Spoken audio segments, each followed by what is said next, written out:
Welcome back to a 5-minute hot take episode on the Disgustingly Easy podcast, a space where we're in it for the long game. I am your host, Beck Cameron, and this is a shorty but a goodie. So plug in, switch on, and I need you to listen to this.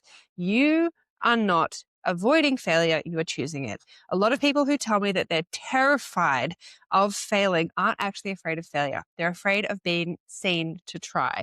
So instead, they don't try very hard, or they don't start, or they keep their options open, etc., and then tell themselves that they've avoided failure. But here's the uncomfortable truth, and the thing that I think a lot of people don't recognize. When you opt out, when you don't try, when you choose to pike or self-sabotage, you are literally choosing the thing that you said you're afraid of. And I hear this all the time. I'm scared to fail. But what I'm watching in real time is not fear. It's control. Because if you don't try, you get to say, well, I wasn't really all in. I could have done better. It's not a reflection of me or my true effort. Pulling back is a way of saving face, not because you're weak, but because something somewhere along the line told you that failure is attached to your identity instead of attached to the process. Because here's the paradox: not trying doesn't protect you from failure. It just gives you a more socially acceptable version of it. You still don't get the result. You still feel disappointed. You still confirm this belief that you can't trust yourself. And the only difference is now you also carry the regret. And regret is heavier than failure, because at least failure teaches you. Failure gives you information. Failure gives you data. Regret just sits there. Because something that we need to anchor into here is that life is too fucking short to keep choosing a half-lived version of what you want, so that you can just say that you didn't fail, or that you can be seen to be successful, or seen to be someone who's got their shit together. You don't get bonus points for protecting your ego in this lifetime, and you don't win for staying hidden. No one hands out any medals for almost trying. Because if your life ended tomorrow, the thing that would hurt wouldn't be the attempts that didn't work. It would be all the things that you never gave yourself a real shot at. And the difference I see between women who stay stuck and the women inside the long game, it isn't confidence. It's just the willingness to try, willingness to be seen learning, willingness to let the attempt count instead of hiding behind the idea that, well, I didn't really put that much effort in, or I didn't really try anyway. Women in the long game who are fucking going for it right now, they're not fearless.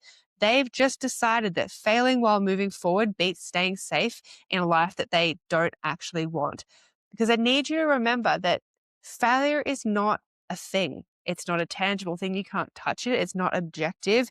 It's relevant person to person. Failure is not a thing. Failure is your relationship to, your perception of, or the way you quantify a result that you got that was different to what you thought you were going to get, or different to what you wanted. So if you've been telling yourself that you're avoiding failure, keeping yourself safe, keeping your options open, but you're actually just opting out, pulling back, staying vague, staying stuck, I want you to ask yourself this one thing. What would change if I actually fucking tried? Not perfectly, not forever, just honestly, because life is too short to keep choosing safety over the life that you came here to live. Now, if 2026 is going to be your year, we are going balls to the wall. We are going audacious. And that does not mean existing outside of our capacity, but it means getting fucking honest with what you want and making a plan to get there, regardless of how scared you are, regardless of the perception, regardless of what people around you might think, whether you get there or not. Again, life is too short to keep choosing safety.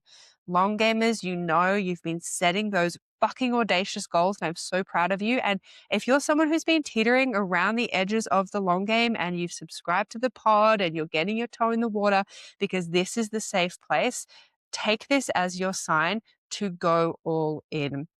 Come across, join the long game, because again, life is too short to keep choosing safety. You're never going to regret trying, but you're sure as hell going to regret staying safe, staying comfortable, and never really understanding what your capacity is, or what your potential is, or where you could be in 12 months' time.